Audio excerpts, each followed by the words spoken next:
Welcome to The Explainer. Today, we're diving into a fascinating story where cutting-edge technology is meeting ancient tradition to protect a really vital ecosystem. We're going to look at how daily satellite imagery is giving First Nations a powerful new tool for land stewardship. And this powerful statement from the Prophet River First Nation, or PRFN, is really at the heart of our story. We're in the vast boreal forest of northeastern British Columbia. It's an area of immense cultural and ecological importance, and it's where this Danzon nation has lived for generations. Okay, so let's get right into the core challenge facing the Prophet River First Nation.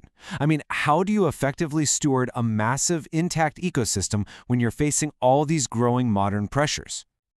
Well, as part of Treaty 8, the PRFN are the official stewards of a territory that is just huge, remote, and really hard to get around in. Their entire traditional way of life, hunting, fishing, gathering, it all depends on the health of this land. But that land is facing more and more pressure from resource development. So the big problem is, how on earth do you effectively monitor what's happening across such a massive landscape? The reality is, traditional monitoring methods just can't keep up.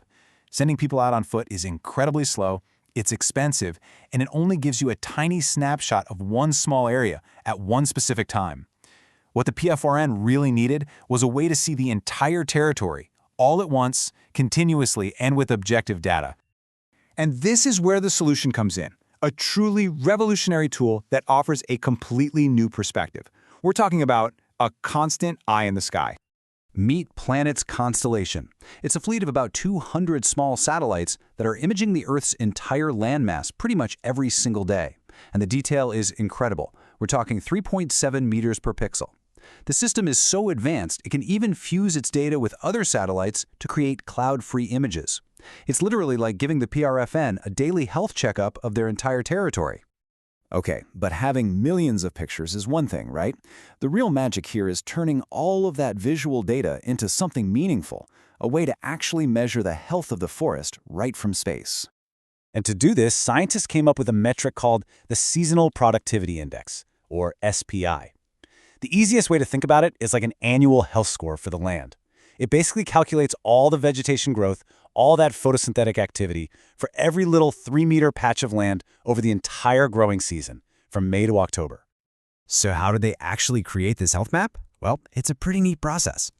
First, those satellites grab the daily images.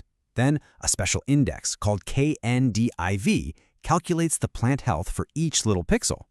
And this index is great because it's more accurate in dense forests, where older methods used to get kind of maxed out.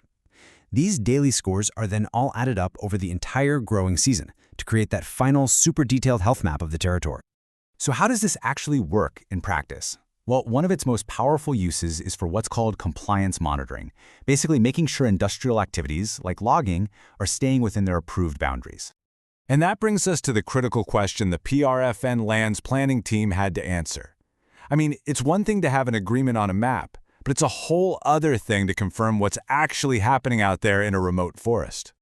Well, by comparing that SPI health score from before and after a logging operation, they found a clear, definitive answer. The data showed that the real-world land disturbance often went way beyond the officially permitted areas. And the data from just one example cut block showed something pretty remarkable. The area of direct disturbance, where trees were physically cleared, was 7% larger than the permit allowed for. But then they saw something else. The total area that showed a loss in ecological health, that was a staggering 35% larger than the permitted zone. This is something called the edge effect. The logging didn't just affect the cleared area, it also impacted the health of the surrounding forest for an additional 12 hectares. This proves that the true footprint of a development isn't just the spot they clear. It's a much wider zone of ecological disruption that until now was totally invisible and unaccounted for.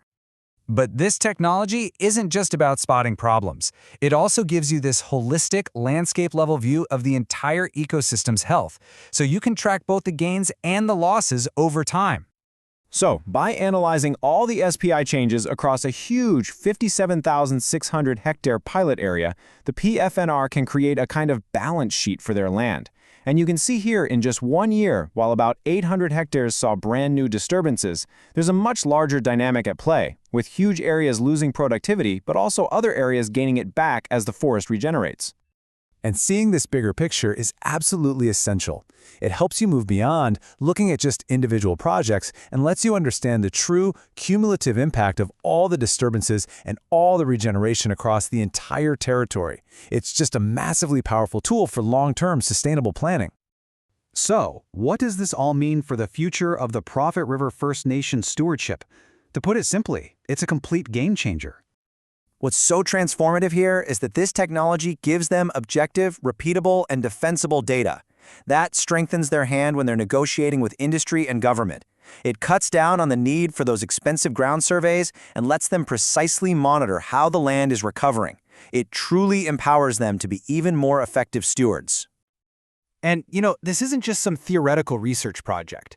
The goal here is to build an automated system that plugs directly into the digital tools the PRFN already uses for land management, like the Lewis Toolkit. That means it puts clear, actionable data right into the hands of the people making the decisions. This case study with the Prophet River First Nation really provides a powerful model for the future. It blends that deep, traditional knowledge of the land with the most advanced observational technology we have. And that leaves us with a pretty vital question. How else can we forge partnerships like this to protect our most precious ecosystems all around the globe?